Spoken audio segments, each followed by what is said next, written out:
府找头路红拐开诈骗案件，桃园市罗德分局抓到一个犯罪集团，因伫网络看广告找人，公算游戏就当趁现金。有民众去应征，人就红拐起来，查到计共是有38个受害者，警方嘛救出9个人，抓到10个嫌犯。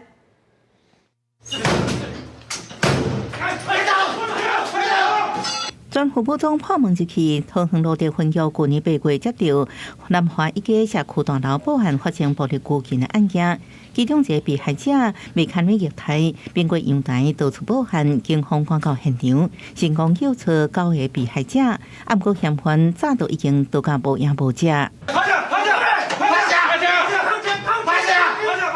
警方设立专案小组，继续追查不法分子，调监视器，分析集团成员身份假别所在了后，报请桃园地检署检察官指挥罗德桃园鼓山分局、加刑事警察大队等单位，共同执行查缉搜查，总算抓到生真的主嫌等10个人到案。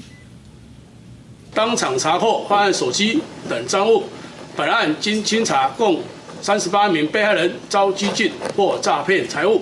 不法所得高达1701万。警方表示，乌帮组织人车诈欺集团用假求职、真诈骗的方式，承接网络顶找人广告，讲是拍游戏就能赚真悬的薪水。若被害者受骗，马上拘禁，敲出银行的假金铺啊、行动电话、断绝对外联络管道，佮威胁被休去柬埔寨诈骗基办工作。专案信后，以诈欺甲组织犯罪防治条例等罪嫌，移送桃园地检署侦办。